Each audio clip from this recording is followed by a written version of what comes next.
everybody. It's Brittany here from My Core Floor, back for another exercise of the week. We are on week 2 of our stretch series to start 2020. Last week we did an adductor stretch, which focused more on the groin or the inside of the leg. This week we're going to go with a hip flexor stretch, which is more the front of the leg. What I'm going to do is, last week we talked about doing the adductor stretch just at the wall versus using a step or a stool. I'm going to use the stool this week for the hip flexor stretch, but you can make the same exact tweak that you did last week with the adductor stretch and do this one also just at the wall if you don't have a step stool or a set of stairs nearby. So since last week I showed it at the wall with the adductor, I'm going to show this week's hip flexor stretch using the stair, but again, both can be interchanged using either just the wall or using the step or the stair as a substitute in to get a little bit deeper stretch. So what we're going to do first with the hip flexor stretch is you're going to put one foot up on the step stool, okay, or chair, or if you're at a staircase, put it on the first or second step.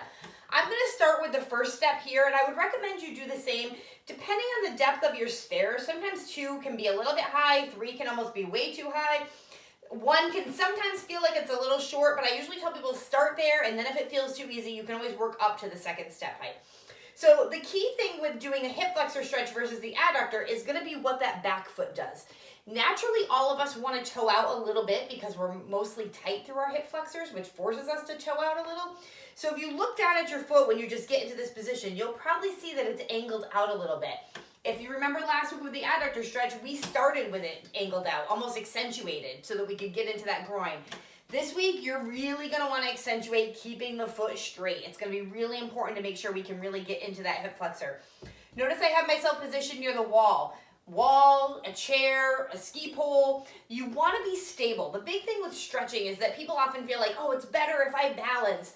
And that's not true because of the fact it's better if you balance if you're working on balance and stability and strength. But here we're really focusing on trying to get mobility through the pelvis, through the hips, unlock some of those muscles that can affect and influence that pelvic floor and the ability for it to activate through mobility. So it's really important for us to get that motion, and if we're too worried about our balance, we're not going to move as well. So I want you positioned near a wall or with a chair or something so that you can be nice and steady while you're doing this. So one foot goes up, first step. You're going to look down at that back foot and make sure it's staying nice and straight, okay? And then just like we did last week with the adductor stretch, what we're going to do is you're going to go with the 3-dimension stretch. So we're going to go forward and back first, and you're going to go about 10 of these, okay? And what you should really start to feel is you should feel like you might get a little pulling through the quad, through the front of the hip. You might feel a little bit in through the calf on this leg here, especially if you're really tight. You don't want to be doing this. I have a lot of people who start wanting to lift their back heel because their calf is so tight. You only want to lunge in as far as you can before that heel picks up. If you are someone who's super tight through the calf, this might be too much because you might feel like, oh my gosh, I can't move at all without my heel lifting. That means you need to backtrack to what we did last week using the wall to stretch instead of putting your foot up on a stair, okay? Once you get to 10, you're going to lean in, and you're going to go now side to side, just like we did last week. But I want you to peek down periodically and make sure that foot's staying straight. It will start to sneak on you if you are someone who's really tight through your hip flexors. So you definitely want to take a peek there, okay? Nice and easy, 10 side to side. And like I said last week, this is not a big motion. It's not meant to be really big. It's a small motion, and you're really focusing on getting the pelvis moving, not your trunk, okay? Your trunk will just kind of go along for the ride. And then what you're going to do last is you're going to circle around. So you're going to do 5 or 10 in one way, 5 or 10 the other. If you're feeling pretty good and your leg's not burning too bad, try to do a full 10 one, 10 the other. If you're pretty sore, then you can just switch and do 5 on each in each direction, okay? What you should feel, like I said again, through that hip flexor, through that calf. Again, though, we talk about feeling. I'm really tight through my hip flexors, and most people are, so you are probably going to feel something in that leg.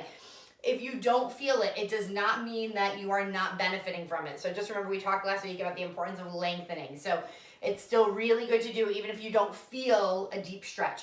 And if you want to feel something deeper, definitely get your foot up on a chair or on a step stool or even go up to a higher step. Then you probably will definitely get some feel, okay?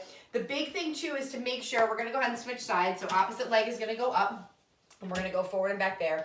Is that back foot, besides making sure it stays straight, make sure that knee doesn't start bending. I see a lot of people that start wanting to do this.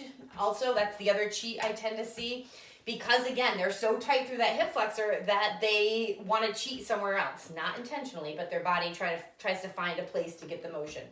So again, just like we did on the other side, we're going to go 10 in each direction, side to side, nice and easy. And then you're going to circle around. And again, either 5 and 5 or 10 and 10, depending on, how you're feeling, how much burning you're getting in that leg. This is probably one of my favorite stretches, guys. This one and the adductor are two of my ones that I give out to almost every client because we do so much sitting and we lock up so easily through our hips and through our pelvis. You can't really overdo this one. So if you do 10 in each direction, when you get up in the morning, awesome. You go to take a coffee break at lunch or mid-morning, go ahead and do them again. At lunch, do them again. Before bed, do them again. It's only gonna take you about 20 seconds to run through, 30 seconds to run through that whole little series of forward, back, side to side, and rotation, and it is a great way to start waking up the hips, waking up the pelvis, and help out that pelvic floor. Try that out. Let me know what you think. Have a great rest of the week, guys.